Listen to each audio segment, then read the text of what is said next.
ZilckSound. You're tuned into ZilckSound, where business gets real, trends get broken down, and you walk away sharper than when you hit play. Brought to you by Zilk.com. Practical news for the modern entrepreneur. Now, here's your host, Rob Henley. Welcome to ZilckSound. I'm Rob Henley. I'm glad to have you here again. This is episode 8. Thank you for listening every week from wherever you get your podcasts. And tonight, I want to talk about something our marketing industry consistently gets wrong. We've got a name for burnout. We've got a dozen ways to talk about productivity. There's a whole content economy selling you the perfect morning routine, the perfect deep work block, the perfect Notion setup, and all that jazz. None of that is what tonight is about. Tonight is about the folder. You know the one. It doesn't open during business hours. It opens late at 11:40 p.m. when you're supposed to be asleep. It's got the pitch deck from 2023 you never sent, 4 issues of a newsletter you drafted, and then just stopped. The campaign concept that was genuinely good, you still believe that, by the way, sitting at 80% finished for 14 months. Maybe it's not even 80%, maybe higher. Maybe it's just a Google Doc with 3 bullet points and a title you've renamed 6 times because renaming feels like progress even when nothing else is moving. I call these zombie projects not killed, not launched, just walking, and they weigh more than anything you've actually shipped. I'd love to hand you a tidy statistic here, some clean number proving how many marketers are dragging around dead projects, but nobody's tracking this. So instead, here's what 15 years I feel old in this industry has taught me. Every marketer I know past the 5-year mark has at least one zombie. Most have 3 or 4. The lucky ones keep it in a drawer. The rest have a whole graveyard. Which brings me to a conversation I keep coming back to. I sat across from a VP level brand strategist last year. Sharp, respected, the kind of person junior staff quote in Slack. Over coffee, almost casually, she told me she was carrying 7 unlaunched campaign blueprints from the previous 4 years. Some died in budget cuts, some got orphaned by reorgs, but 2, by her own admission, died simply because she never pulled the trigger. She said, "I still think about them, not every day, but enough. Those are the ones that bother me, the ones where it was my call and I didn't make it." That sentence has been rattling around in my head for a long time. My call and I didn't make it. And just think about it. And that's really the heart of it. Zilk wrote something about this that I haven't been able to shake. The sunk cost fallacy isn't really about money. It's about identity. Every unlaunched project is a version of you that never got to exist.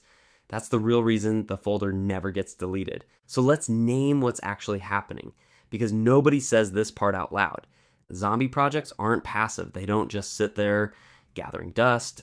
They actively drain you, not your budget, your bandwidth. Every time that folder name flashes across your screen, every time a client describes a problem you already solved in the deck you never sent, every time a competitor launches something adjacent to your ghost idea, and you feel that small, precise stab of regret. That's not nothing. That's a tax, and it compounds daily, whether you notice it or not. Marketing gets hit especially hard by this, and here's why.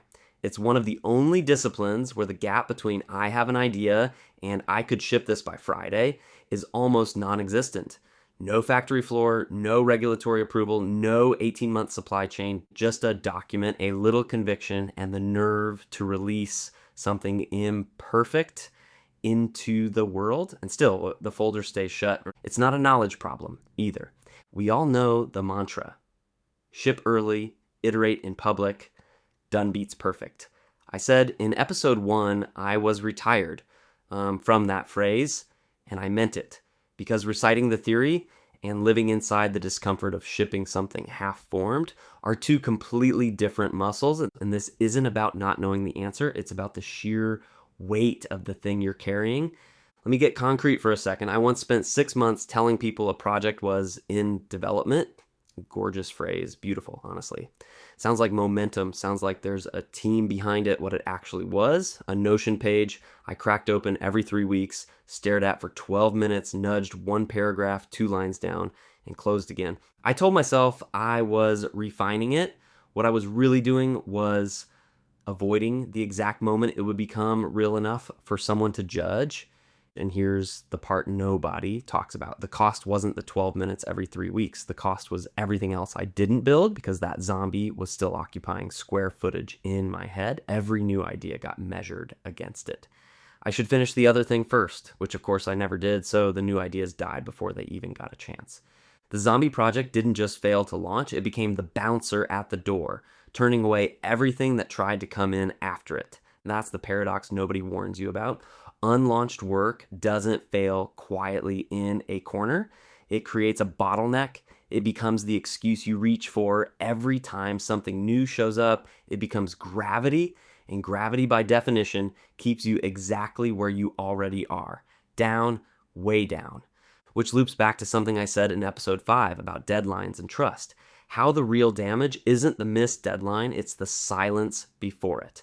A zombie project is that same failure, just turned inward. The silence is the conversation you're avoiding with yourself about whether this thing is ever actually going to happen. So here's what's actually going on underneath all of it. This isn't laziness. It isn't a scheduling problem you can fix with a better calendar app. It's grief wearing a productivity hat. Funny, isn't it? Just think about it. Every zombie project was once something you were genuinely excited about, something you believed in enough to open a blank document for, and the reason you can't hit delete isn't that you secretly think you'll finish it. Deep down, you already know you probably won't. You can't delete it because deleting it means admitting that version of you isn't coming back. The marketer who wrote that deck, who had that conviction, who spotted that gap in the market before anyone else did, that person placed a bet.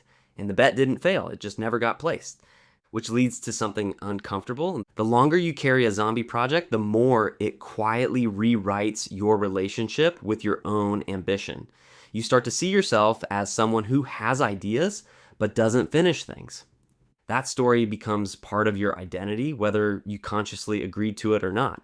Eventually, you stop trusting your own excitement because you've trained yourself to expect that excitement won't translate into action. That's the actual cost. Not the unlaunched project, the unlaunched version of you. That's it. Going back to the beginning, I touched this territory in episode 1.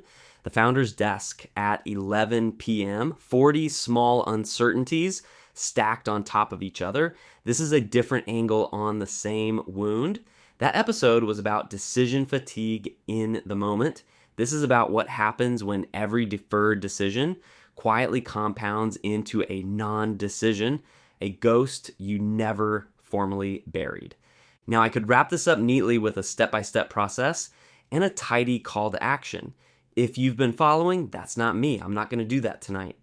Because your problem was never that you don't know how to prioritize. You've read the books, you've sat through the courses, you've got the productivity system gathering dust right next to the zombie project itself. The actual problem is that nobody ever gave you permission to let something die. And there's a reason for that. From your very first job in this industry, you were trained implicitly, never out loud, to believe more ideas equals more value.